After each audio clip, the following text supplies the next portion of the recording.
Program Cita-Citaku Muatan IPS.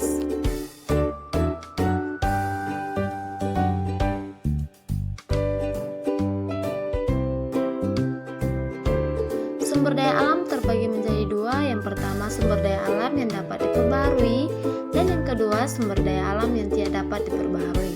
Sumber daya alam yang dapat diperbaharui tidak akan habis walaupun digunakan secara terus-menerus. Contohnya air, hewan, dan tumbuhan. Mengapa air dikatakan tidak akan habis meskipun dipakai terus-menerus? Karena air mengalami daur ulang atau siklus air. Sedangkan hewan dan tumbuhan mengapa tidak pernah habis? Karena hewan dan tumbuhan mengalami perkembangbiakan.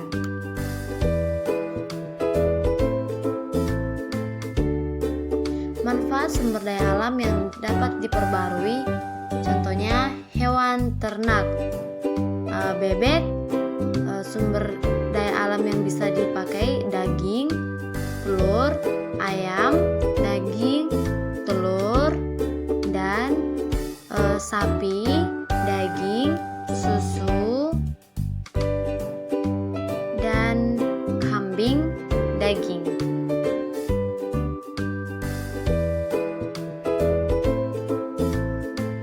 Selain contoh ini, masih banyak contoh lain seperti masih banyak manfaat sumber daya lainnya seperti kuda bisa dimanfaatkan tenaganya dan lain-lain.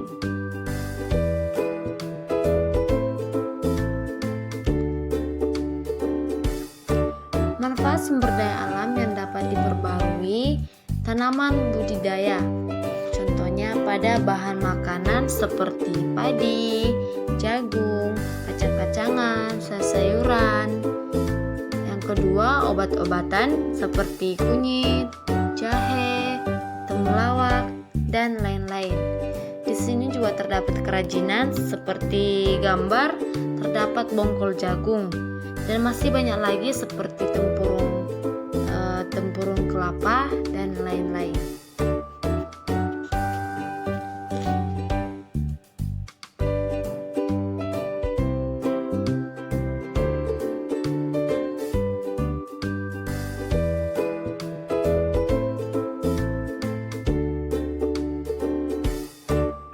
Sumber daya alam yang tidak dapat diperbarui dapat habis jika digunakan secara terus-menerus, misalnya bahan tambang atau minyak bumi, emas, perak, tembaga, belerang, timah, dan lain-lain.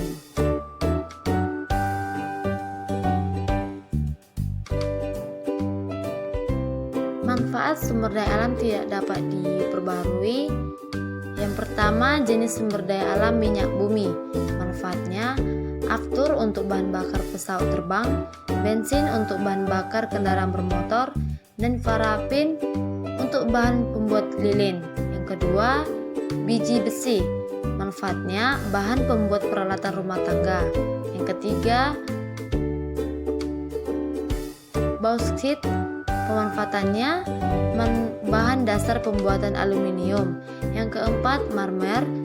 Manfaatnya, bahan bangunan rumah atau gedung. Yang kelima, belerang. Manfaatnya sebagai campuran bahan pewarna, bahan kosmetik, dan bahan baku pembuat korek api. Yang keenam, nikel. Manfaatnya bahan pelapis besi agar tidak mudah berkarat. Yang ketujuh, grafit. Ketersediaan sumber daya alam dipengaruhi oleh keadaan alam. Jadi, sesuai dengan kondisi geografis masing-masing, mungkin di pantai, daratan tinggi ketersediaan alamnya berbeda-beda dan akan dipengaruhi.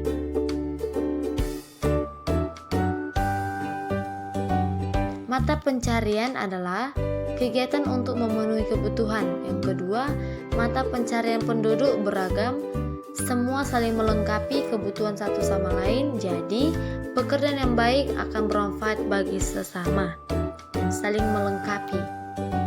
Jenis usaha dalam kegiatan pemanfaatan sumber daya alam dibagi menjadi 4 bagian. Yang pertama, usaha agraris, berhubungan dengan pengelolaan tanah dan air, misalnya pertanian, perikanan. Yang Yang kedua, usaha ekstraktif, menggali, mengambil, dan mengumpulkan kekayaan alam yang sudah tersedia. Pertambangan, mengambil hasil laut, mengumpulkan garam, dan sebagai berikut.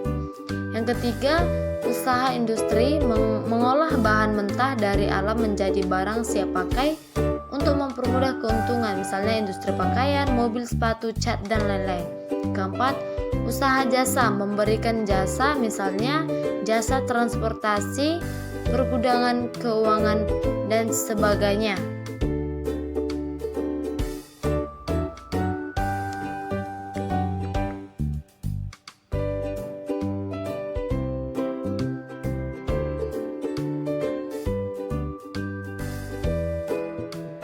Aktivitas penduduk di suatu daerah sangat dipengaruhi oleh kondisi geografis. Yang pertama, di lingkungan daerah pegunungan. Pekerjanya sektor pertanian, perladangan, dan buruh perkebunan. Yang kedua, daratan tinggi. Pekerjanya sektor pertanian, terutama perladangan. Ketiga, daratan rendah, sektor pertanian, ladang, dan bentuk lain. Selain itu, sektor-sektor lain biasanya lebih cepat berkembang seperti transportasi, industri, dan perdagangan. Yang keempat, pantai. Nelayan menjual jasa wisata, sektor perikanan, dan perkebunan kelapa. Baik, terima kasih. Sekian materi kita hari ini. Semoga adik-adik kami mengerti dan memahaminya. Selamat pagi semua.